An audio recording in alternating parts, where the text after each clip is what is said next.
Welcome, everyone. We are recording these messages. I will go ahead and run through it and continue to build. So this week in our summer wellness series, we for the month of June, we are discussing different ways to engage with parents. Now, while you might not be a teacher currently, we all are able to educate people in our lives and what we're doing. But there are a lot of lessons that can be learned in the process of how to build better relationships with teachers, how to engage with them more, that you could tie to apply to anything that you do in your life that has considered with building relationships in the workplace.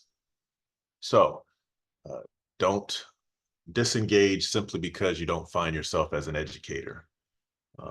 There are still things that we can gather, still things that we can take away. I promise you, there'll be some nuggets. There'll be some nuggets. So we will get right into it. Share the screen here.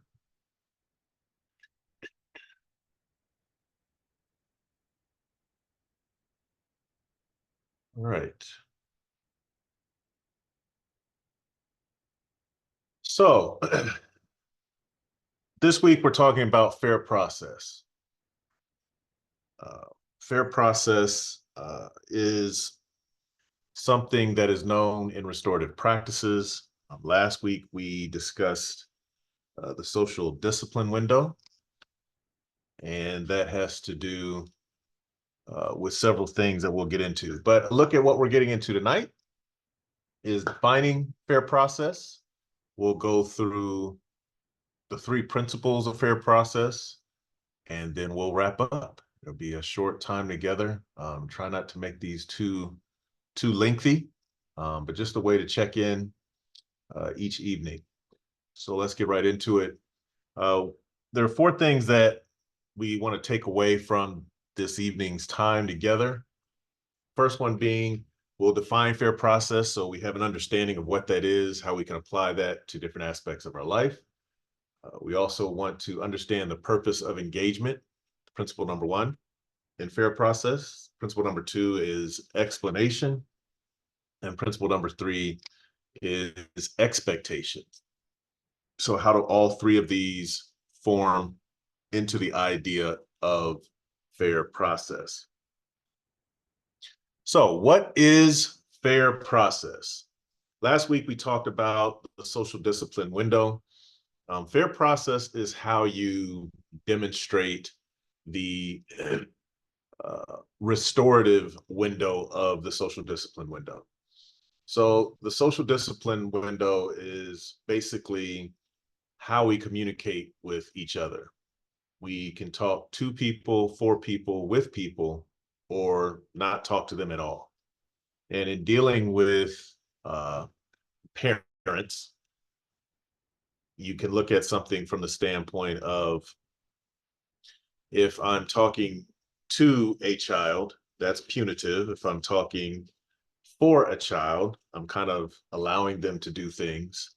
And if I'm not talking to the child at all, that's irresponsible. And so the place we want to find ourselves in is with the child. And so there's a little diagram there that we discussed last week. Authoritarian, authoritative, irresponsible, and paternalistic. I don't know if you've ever been in a conversation with a parent or with someone else where you're discussing, and it seems in the conversation that they are talking for you and for someone else. Parents that come in and talk about their kids. If you're in a conference and if a parent asks their child, so what is this about? Some educators step in and say, well, the reason why we called this meeting today is blah, blah, blah. Well, let the child speak. The child speak for themselves. So there are a lot of different things there that you can look at in your own family. We'll make some tie-ins just with a corporate structure. Uh, when you are leading people, it is better to engage in conversations with the person instead of talking to them. So coming in and telling people what they need to do because you are the manager is very different than sharing with them what needs to be done. If I come in and tell you what needs to be done, that's a whole different conversation than coming in and telling you the things to do that are already your job. So hopefully you can make some of those tie-ins. So that is the social discipline window that we talked about last week. This week, we're looking at fair process. um, it basically relates to anyone in authority. And the idea of fair process is that when we do things with people, we get better results. So there is a full definition that we'll get to. But essentially, what you need to remember is relationships are something that are important. People like to be included in things that impact them.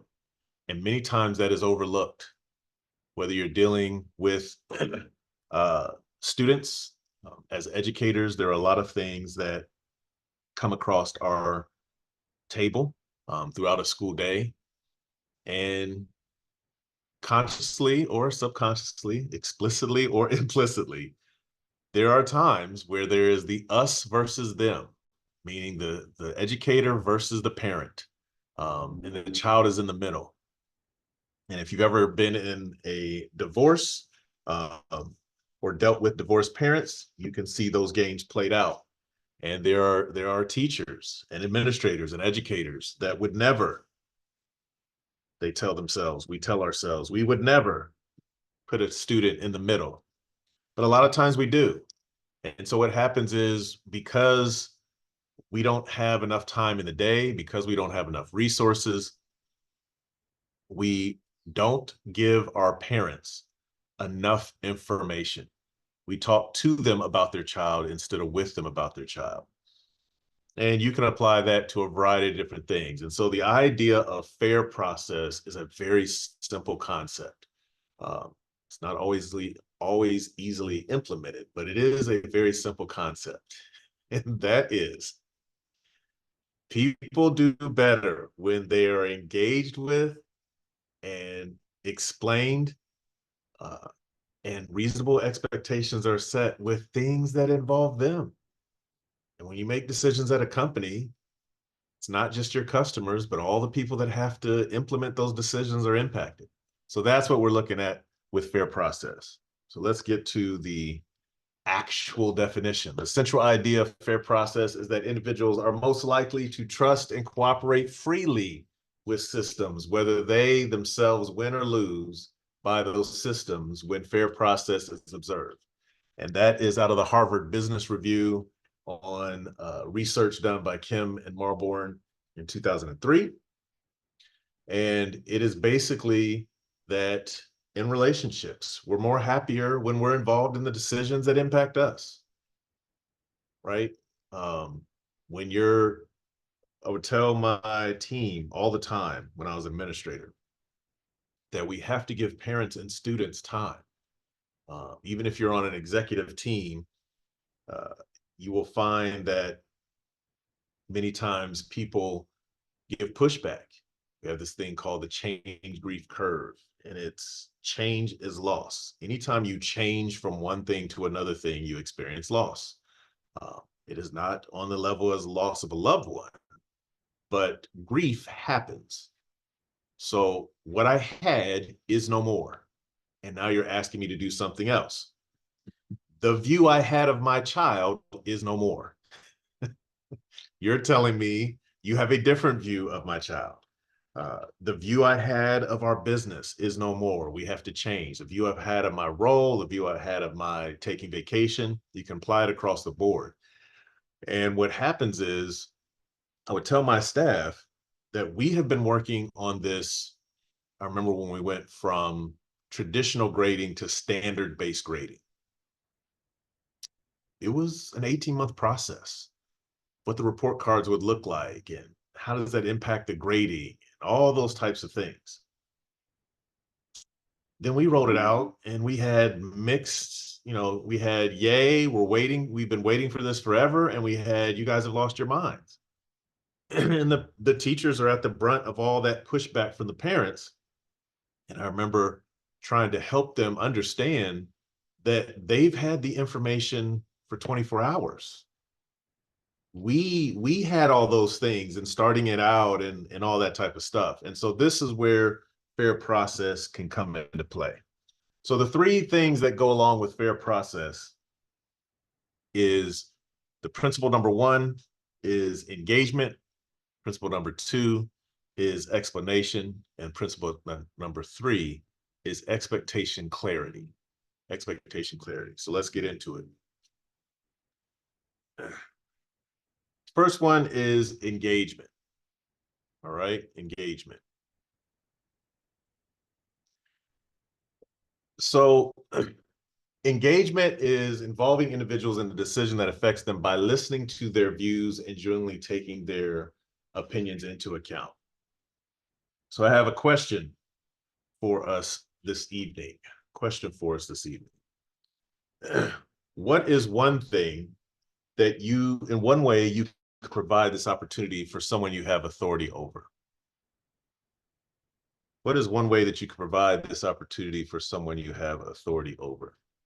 So if you think about decisions, you might, if you're not an educator, what are decisions that you make that impact other people? Maybe you're taking care of an aging parent. Maybe you have grown kids. Maybe you have a spouse, coworker. What is one way you could provide this opportunity for someone you have authority over, whether at home, at work, with your parents? What's a decision that you need to make? This is Andrea. Yes. Let's say hypothetically that I was in the process of deciding to move to a new residence. Mhm. If I did that on my own and said to Eddie Money, when you come home, don't go to 126 Colonial Circle, go to 258 Zigzag Lane. He'd be like, what are you talking about? I'd be like, that's our new home. That would be, I would think, problematic for him. I'm just thinking. So instead of going that course, it might be better to put out the prospective properties and say, let's go look at these and see which one both of us like and take it from there. Is that what you're talking about? Absolutely. Absolutely. That's a Okay. great example. That's a great example. I think about purchasing a new home, right? And so my traditional way of thinking before I engage with this information would be the people that are making the decisions are the people that have the money. So, if you have 7 and 8-year-olds, I'm sure parents take them around, but a lot of times those kids are shown their new room after the lease has been signed, right? But if you're looking at it through a fair process lens, it would be something that you would bring your children. These are the rooms they're going to stay in. And so when we say decisions that affect them by listening to their views and genuinely taking their opinions into account, the first part is done often. Leaders all the time, hey, we need to make a decision. I want to throw it out to the team. Let me get your feedback. But if I know there are professional women that are on teams that their ideas are not considered by a patriarchal dominated team. Their vision and their ability to think outside the box is seen as emotional thinking or out of touch thinking. We've gone through those timelines. Uh, there are teachers that do not think that students should have a voice in what type of things they're learning. It's my lesson plan, it's what I have to go through. But what would it look like if a teacher at the beginning of the summer sent out a survey on the lesson plan on what their child is going to be learning during the course of that year and asked That is tantamount to blasphemy. and asked for parents to respond to and give input on, do you think this content is relevant for your child in their space today? Why or why not? Why not? If you don't think that your parents will be much more engaged with you, so we can see that does it take a lot of work? Is it realistic? These are all discussions for much longer workshop, a much broader session. But the fact of the matter is, these are examples on if you create an opportunity and engage with people on the things that impact them. The things you're teaching their children impact them. My tenure has been in private schools. Parents want to know, are we discussing things that are aligned with their religious beliefs? Are they aligned with their social beliefs? All those types of things. Finding that out in homework is not the best way.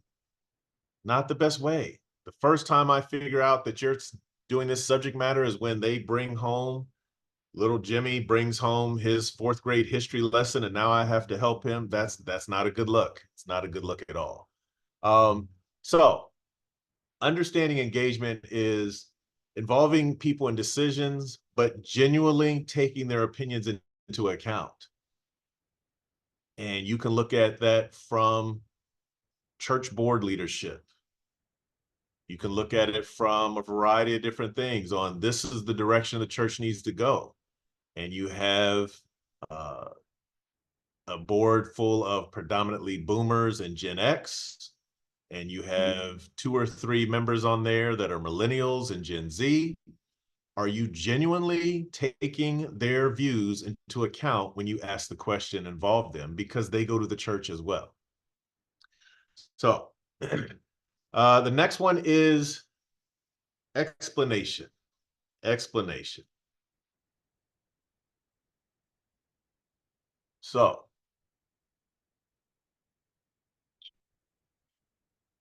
you know, explanation. Explaining the reasoning behind a decision to everyone who has been involved or who is affected by it. This speaks directly to the idea of talking with someone and not to them. Part of the problem we run into with explanation is that number one, we either don't explain or we don't take the time to have a clear explanation. The explanation doesn't make enough sense. If I explain, I'll use this as an example. If I explain to you, let's see, is anyone on here, would you consider yourself tech savvy? Like you are, okay, based on the chuckles and the head shakes, we're gonna go with a no. All right, so I'll give you an example of how explaining is not just telling the information. This is explanation talking to someone, not with them. So understanding how memory works in storage. Memory is based on it's based with bytes. There's 1,000 bytes that make up a kilobyte. 1,000 kilobytes make up a megabyte. 1,000 megabytes makes up a gigabyte, 1,000 gigabytes makes up a terabyte, and it keeps going through that. So you have memory, and the more memory you have, memory is the amount of information you have on your uh, the processor and how fast it can process the information. It's also the information, it's how we store the information that's on the computer. So I've just explained how memory works. And so now we're going to increase your memory. Good luck with that. You don't have anything. We're taking some of your memory away. We're increasing your memory. We've explained the process to you. You have no more information or understanding than before. I can tell you what I have. I have sand in my hands. That's what I have. Yes, yes, yes, that's what you have. Another way to do that is by explaining it this way. You've called me saying that your computer is acting up, right? So we're going to need to give you an upgrade, right? The upgrade is your computer where you keep stuff is, think about it like a filing cabinet, right? If you have a filing cabinet, memory doesn't matter whether it's megabytes, gigabytes, that doesn't matter. What matters is each file you have is like a folder in a filing cabinet. Your computer is running slow right now because your computer represents you trying to find something in a file cabinet that's overstuffed. And you don't have any labels because that little label maker that you had, they've been in there a while and it's starting to peel off. So the information's in there and you know it's in there. But every time you go in there, you can barely fit another file in there. And now the labels have peeled off. And so you trying to find that takes you a lot longer. That's what's happening with your hard drive. Your hard drive is your filing cabinet. So what we're going to do is we're going to get you a bigger, better file cabinet. And it's going to create more space for your files. And then we're going to relabel everything and put it in alphabetical order so that the next time you need to use it. So that's what's about to happen. So those are two different explanations. They have very different meanings, right? So that's one way. So if we put that into an organizational setting where culture has to shift and maybe there's layoffs, maybe there's a PTO, and we're making some changes on dress code, all right? That calls for a different explanation. And for that, I need a volunteer. So either one of you that when we talk about explaining the reasoning behind the decision to everyone that has been involved or who is affected by it, I need someone to come up with a decision, and we're going to walk through what needs to be involved in your explanation. And that is 5 whys deep. So I just need a decision, any decision. Is there a decision that you have made or need to make?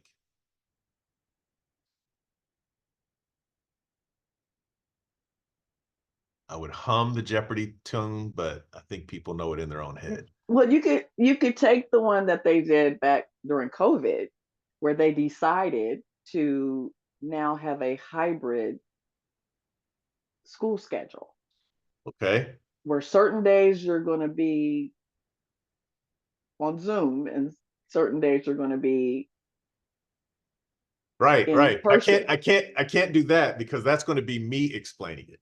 And I'm going to show you how to explain it. So I need a decision that you have to make. It can be a Okay, very simple okay, decision. Any okay. decision, very simple decision. Um, okay. I need to decide if I am going to rent a car to drive my son back to school or if I'm going to buy an airline ticket to send him back to school. That kind of decision? Sure. Now choose which one. Choose which one? Hmm? Uh, Doesn't matter which one you choose. Just choose which one. okay, I'm going to uh, fly him back. Okay. So you're going to fly your son back. Yeah. And now we have to explain this to your son. Okay. So a process that we use in explanation and fair process is to go 5 whys deep. So, Andrea, Mhm. why are you flying him back? I'm flying him back because I found a reasonably affordable ticket Okay. And so you found a reasonably employable ticket. Why is that important to you? because I never have any money. And asking for a smaller amount for people is better than asking for a larger amount for Okay. people. Okay. And why is it important to you to ask for a smaller amount than a larger amount? Because I think that you can get a smaller amount from lesser people than trying to get a larger amount from a lot of people. Okay. So it's Okay. less energy expended for me, I And think. why is it important to you to spend less energy? I don't have any to spare. All right. So we went Yeah. 4, right? And I Okay. can go one more. But Okay. all of those things to truly explain, you would want to look at all of those whys and pull out as much as that you could to put it into the explanation to your Oh, son, okay. right? So one way of talking to him would be, we're flying you back. That's talking to. We don't want to do that. Not talking to him at all is having him show up and finding out that it was a different address, right? That's neglect. We don't do that, right? And talking for him, saying, I know you don't like to drive, so I bought you a ticket, right? Maybe he wanted to spend time and see the country. You don't know any of that. Maybe he had his heart set on, he's got a ride with a nice young lady friend that lives nearby. And he was planning that all on his own. He's in college now. He's working out his own plan. And now here you come with, I'm flying him back. And now there's discord, there's conflict. And so you want to explain to him why. You would want to go through as many of those whys and say, hey, son, I understand that you had it worked out. I appreciate you taking the initiative, but your mom, I'm always looking for a cost effective way. Money is tight where we're at right now. I don't like asking for, a few people for a lot of money. So if I can get a lower thing on there, because it takes a lot of energy out of me. You know how it is. I don't have excess of energy where I'm at right now. So that he's probably going to be much more receptive to That's coming true. home the way you worked it out, instead of, hey, I got this plan for, riding with this girl that I met, and my 2 cousins were coming home. No, I bought you a ticket. So make sure you're at the airport on time. Both of those from a parent are completely acceptable. Those are both completely acceptable, but the relationship forms differently. So that's an example. And so when we go into, from an organizational standpoint, in engaging with parents and decisions that we're making or with our subordinates, using the practice of 5 whys deep is what we try and help people with. Walking Are through, you what are my whys? are you saying 5 whys deep? Mhm. Okay, I just want to make sure that this caption had it right. Yeah, 5 whys deep. 5 whys deep. Because each why gets you deeper, right? So when I asked the first time, it's like, oh, because money. Well, why is it important? It's like, because I don't have any money. You could ask, why don't you have any money? Well, because this, and this. So it actually isn't this. It's, hey, I recently went through a divorce. Hey, my wallet got stolen. Whatever it is, I've been in a season of whatever. And so you get to that. How did that happen?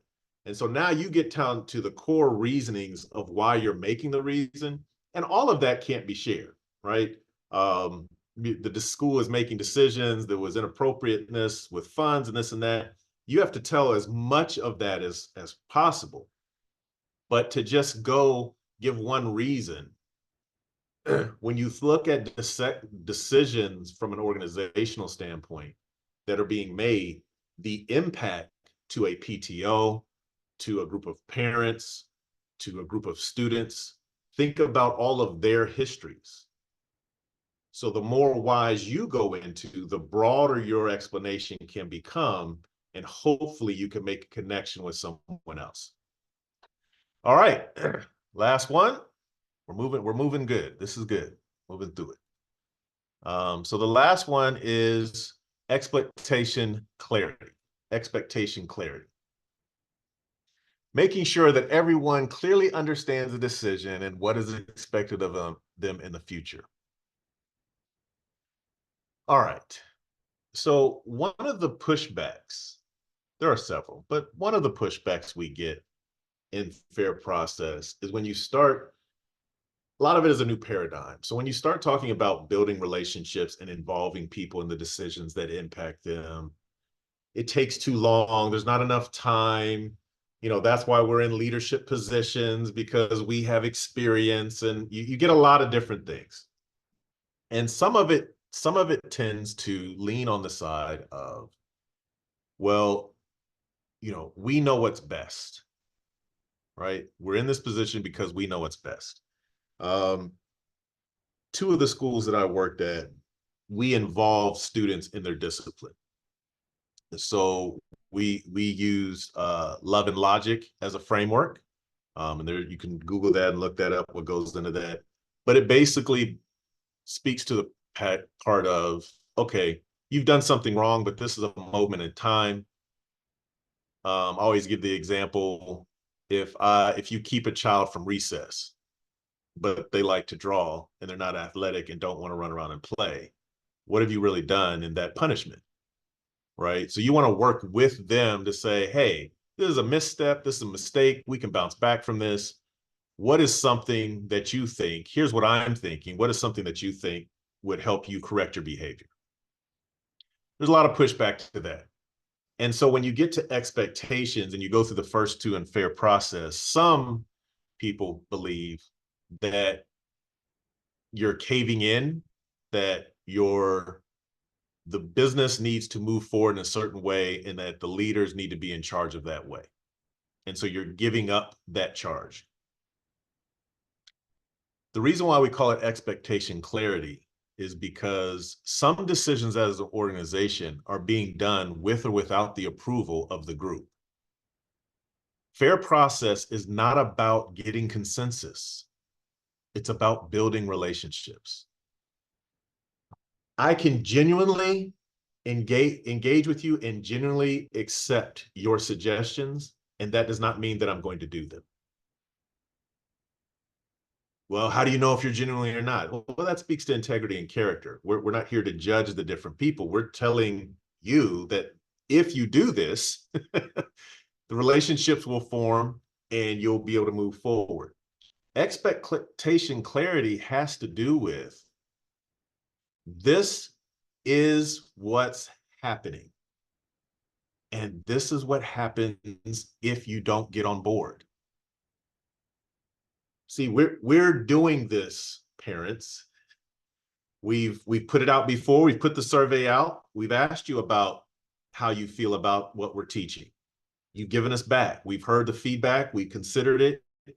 And what we considered is, hey, most of our parents are not privy to Singapore math. They're used to an old style math and they want us to go back to that, but that's not preparing our youth for the generations to come, and they need leveling in their math. And so we still got to go it this way, but we understand what you said, and we understand why it's important to you. And now we've explained it. We've explained the why behind it. We've gone 5 why deep. It was a board decision. It was money cost. It's because of technology. We've gone all the way through it. And some that was good enough. And others, it still was not good enough. And so now we have to clarify what it means to be on the team and off the team. So expectation clarity has to do with, okay, this is what we're doing. For all of you that do not turn your time cards in the new format, you will not be paid. That you can't wait until they don't get their check. you can't hold that information back. You know, and so what happens when we make these changes, we say all the good stuff and we hope that that is enticing people to get on board. And the ones that don't, they're going to find out they wish they would have. Yeah, that's not fair process. So when we look at these things and how to build relationships, it really comes down to something very, very simple. And that is that relationships are the uh, foundation of how things get done in the world. No matter how you look at it, fair process is a framework that helps you grow healthy relationships with the people you have authority over. And that's pretty much what fair process is. The stronger relationship you have with people, the more you can get them on board with the things you're trying to do. Change is constant. So if you are a PTO member trying to get parents involved with the PTO, a lot of PTOs have the same people year in and year out. And the other parents are perfectly fine with those parents doing it. Um, Fair process is something you can look at to say, hey, are we engaging with the parents and asking them what the PTO should represent, what they think PTO is for, what does it stand for, those types of things? Are we explaining why it's important that we have multiple people to prevent from burnout and to get diverse ideas and thoughts and those types of things? And are we clearly stating the expectations that if we don't have more people joining on a regular basis and giving input and telling us, giving us feedback, change is going to happen. People are going to get burnt out, and we're just going to be a body that's really not functioning and accomplishing our goals and values of the organization. So you can sub out PTO and put in church, you can put in your school, you can put in administrator, you can put in head of your family, you can put in your spouse. If you are constantly, and before anybody throws anything through their screen, I'm not saying anybody in a relationship has authority over the other. It's just easy, easy. What I'm saying is that if you want to deepen relationships, when you engage with the people you're in a relationship with, when you explain to the people you're in a relationship with, and when you clearly give the expectations of why you're doing what you're doing. Just because you've been in a relationship with that person for 3 years, maybe you've never been faced with this current financial mishap. You know, you've been together, you've dated, now you're married, you got your house. This is the first time you've ever had to have a house foreclosed upon. This is the first time you've ever had to move. And it has nothing to do with your spouse and their new job. It has to do with anxiety that you've never felt about going to a new place. Well, if you don't explain that, you're just talking to them. You telling them your feelings, you telling them what you know, that is talking to someone. Talking with someone has to do with these other things. So, any questions or thoughts or anything about the message, the session, things you've heard, something that sticks out to you before we close out? No, the five whys deep was really very helpful. That could ease a lot of uh, decision making processes going forward. I'm thinking because if you think it out ahead of time, I think that allays some of the other person's anxiety about whatever the change is coming up. That's what I'm thinking. Absolutely. Simon Oh, Sinek, and you um, had a typo in the first engagement slide. got it. There was no N in engagement. Thank you. I can tell you that I will not correct it before the recording. Uh, so we'll see how many people find the typo. Because it's recording and I'm not, yeah. This will be uploaded. People see the chat, they'll see typo, and they're like, yeah, typo. That's all we're doing with that. But at least I can change it for future sessions. But this will be in stone. with misspelling typo. Yeah. So, but yeah, I think the five whys, Simon Sinek talks about this idea of people know what they do and they know how they do it, but very few people know why they do what they do. And so going through the why process speaks heavily and goes very well with a social discipline window or restorative way of, instead of talking to people, for people, or not talking at all, talking with people. And when you talk with people, understanding why you do stuff and grabbing as much from that that you can share is going to deepen that relationship and grow it. Anyone else? Um, I actually learned about the five whys myself recently, in this past year, and what I have found with that is that it does align with your core values when you really get back to the bottom and the last question. So that I think that that's important to know, because when you ask that, like that continuous why, you're doing them because you love them. You're doing it because you're trying to save money. You're doing it because you're, believe in that, whatever. Um, so I just found that's important to know when we make decisions. Yeah, appreciate that. All right. Thank you for joining us this evening. Uh, we'll be doing different topics all throughout the summer, every Wednesday at 7 p.m. Central and 5 p.m. Pacific. Thank you for having me. No problem. No problem. You guys take care. We'll see you next time.